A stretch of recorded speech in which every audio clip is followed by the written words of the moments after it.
আমার তো এটা ভেবেই লজ্জা লাগছে যে আপনি পাশে দাঁড়িয়ে দাঁড়িয়ে সবটা শুনলেন, কোনো আপত্তি করলেন না।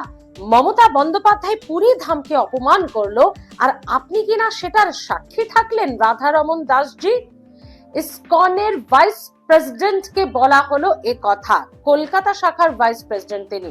এখানেই শেষ নয়, আরো বলা হলো বাংলাদেশ নিয়ে তো আপনার বক্তব্য রোজ দিনই, আপনার বচন রোজ দিনই শোনা যায় টিভি চ্যানেলে, সেই আপনি দাঁড়িয়ে দাঁড়িয়ে দেখলেন, সাক্ষী থাকলেন। মমতা বন্দ্যোপাধ্যায় পুরী ধামকে অপমান করলো আর আপনি সাক্ষী থাকলেন। এই কোনো কথাই আমাদের নয়। এই ধরনেরই কথা বলার চেষ্টা করেছেন যিনি, তিনি বেজায় চটেছেন।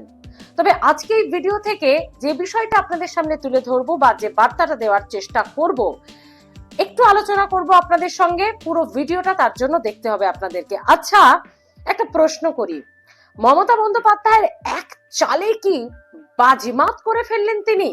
মানে এতদিন বিজেপি যেভাবে আমরা দেখেছিলাম যে বাংলাদেশ ইস্যুকে সামনে রেখে তারা যে সংখ্যালঘুদের জন্য, তারা যে সনাতনী হিন্দুদের জন্য কতটা ফাইট করছে, কতটা তারা যে উদ্বেগী এই মুহূর্তে, সেটা বোঝানোর চেষ্টা করেছে, সে সব কিছুতে কি মমতা বন্দ্যোপাধ্যায় জল ঢেলে দিলেন?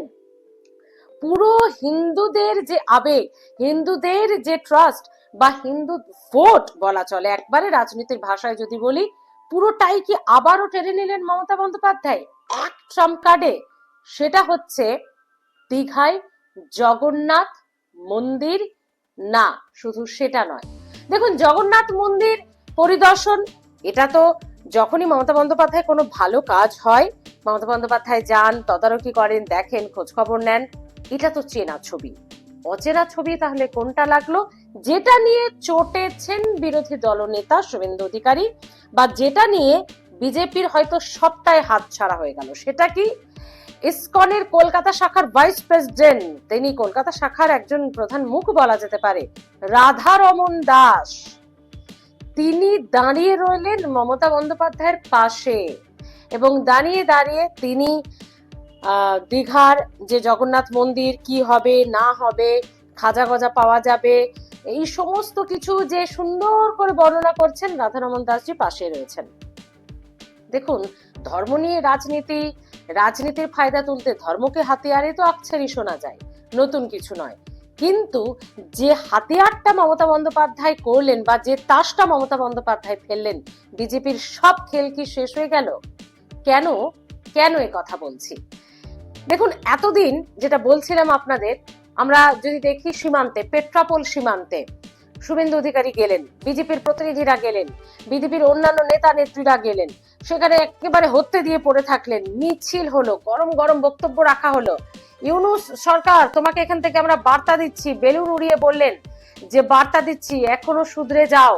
এভাবে হিন্দুদের ওপর যে ঘটনা ঘটছে তা মেনে নিচ্ছে না রাজ্য বিজেপি, এবং ভারত সরকার এ নিয়ে একটা কঠোর পদক্ষেপ নেবে, সমস্ত কিছু রেডি আছে, শুধু একটা অনুমতিতেই আমরা একদম সমস্ত কিছুর জবাব দিয়ে দেবো। এরকম গরম গরম বক্তব্য বিরোধী দলনেতার তরফ থেকে শোনা গেল, বিজেপি নেতা নেত্রীদের তরফ থেকে শোনা গেল।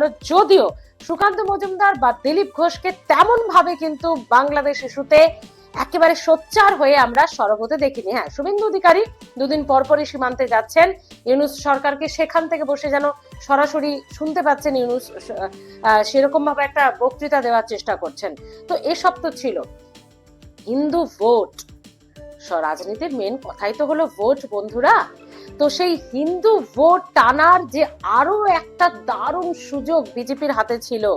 বিজেপি যে হিন্দুদের জন্য বাংলাদেশে তাদের সঙ্গে যেভাবে ঘটনা ঘটে চলেছে, সেই সমস্ত মানুষের পাশে রয়েছে, এপার বাংলা ওপার বাংলা, প্রত্যেকটি হিন্দুদের জন্য, সনাতনীদের জন্য বিজেপি যে পাশে রয়েছে, সেটা তো এতদিন গলা ফাটিয়ে ফাটিয়ে আমরা শুনলাম যে বিজেপি নেতারা বললেন, বিজেপির মিটিং মিছিল থেকে হলো। তো হলো, যে গুটি সাজানো হয়েছিল বা যে কৌশল, যে স্ট্র্যাটেজি রাজনৈতিক ভাবে নেওয়ার স্ট্র্যাটেজি তৈরি করা হয়েছিল, সেটা কি এক চালেই মমতা বন্দ্যোপাধ্যায় শেষ করে দিলেন?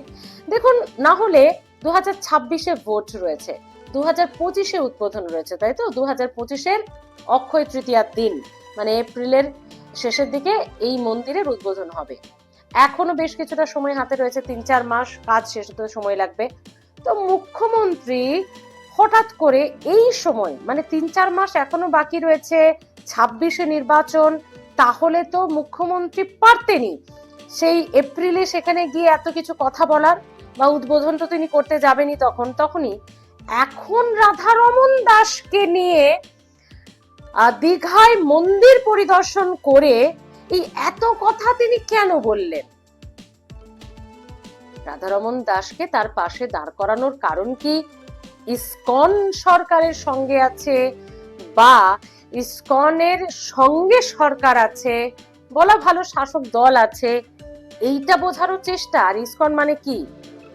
একটা এমন প্রতিষ্ঠান যা হিন্দুদের ভাবাবেগের সঙ্গে জড়িয়ে রয়েছে, যা হিন্দুদের আবেগের সঙ্গে জড়িয়ে রয়েছে, যা ভরসা বিশ্বাসের সঙ্গে জড়িয়ে রয়েছে। তাহলে কি এতদিন বিজেপি যে পথ তৈরি করছিল হিন্দু ভোটটা একেবারে নিংড়ে নেওয়ার, একেবারে জল ঢেলে দিলেন মমতা বন্দ্যোপাধ্যায়, তার জন্যই কি এতটা চটে গেলেন তিনি? আচ্ছা, চটে গিয়ে কি বললেন তিনি? সেই লজ্জা লাগার কথা, লজ্জা হচ্ছে তার, কেন তিনি আপত্তি করলেন না? শুনুন। আমার লজ্জা লেগেছে মাননীয় রাধারমন দাসজিকে দেখে। আপনি পাশে দাঁড়িয়ে আপত্তি করলেন না মাননীয় রাধারমনজি? আপনার আপত্তি করা উচিত, কারণ আপনি ইসকন কলকাতার একজন কার্যকর্তা। বাংলাদেশ নিয়ে ডেলি টিভিতে আপনার বচন শোনা যায়। আপনি আজকে মমতা ব্যানার্জির পাশে দাঁড়িয়ে আপত্তি না করে শ্রীলা প্রভুপাদ, প্রভু শ্রী চৈতন্য দেব, শ্রী পুরী ধাম, তাকে অপমান করলেন মমতা ব্যানার্জি। আপনি তার সাক্ষী থাকলেন। এ দুর্ভাগ্য রাখার জায়গা থাকে না। ওটা জগন্নাথ মন্দির নয়, জগন্নাথ মন্দির নয়। সরকারি টাকায় মন্দির, মসজিদ, গির্জা কিছু করা যায় না, গুরুদ্বারা করা যায় না। ওইটার নাম হচ্ছে শ্রী জগন্নাথ ধাম কালচারাল সেন্টার, সাংস্কৃতিক কেন্দ্র। আপনারা ভুল বোঝাবেন না। আর পুরী ধাম 4 ধামের এক ধাম। পুরী ধামকে নকল করলে হিন্দু মেনে নেবে না, হিন্দু মেনে নেবে না। দ্বৈতাবতীজিকে নিয়ে আসবো, দীঘা সহ মেদিনীপুরে ধর্মসভা করে মমতার ভণ্ডামির মুখোশ খুলবো। আর ওটা মন্দির নয়, ওটা কালচারাল সেন্টার, সরকারি টাকায়। আমরা রাম মন্দির গড়েছি হিন্দুদের টাকায়, সরকারের টাকায় নয়। আমরা নিধি দিয়েছি। আসলে কি জানেন তো, মমতা বন্দ্যোপাধ্যায় দুধের রাজনীতিবিদ। তিনি জানেন কোথায় কোন কার্ডটা ফেললে একেবারে বাজিমাত হয়ে যেতে পারে। এটা অনেকেই মনে করছেন, আমাদের বক্তব্য নয়, এটা অনেকেই মনে করছেন যে উনি জানেন কখন কোন কার্ডটা খেললে বিরোধীদের জাস্ট ওয়াশ আউট করে দেওয়া যায়। তো আপনারাও কি একমত? অবশ্যই জানাবেন। আপনাদের কাছে এই 2-3টে প্রশ্ন রেখে গেলাম। ভিডিওর শেষে ভিডিওটি পুরোটি দেখে আপনার মতামত জানান। আপনার মতামত জানার অপেক্ষায় থাকলাম। ভালো থাকবেন।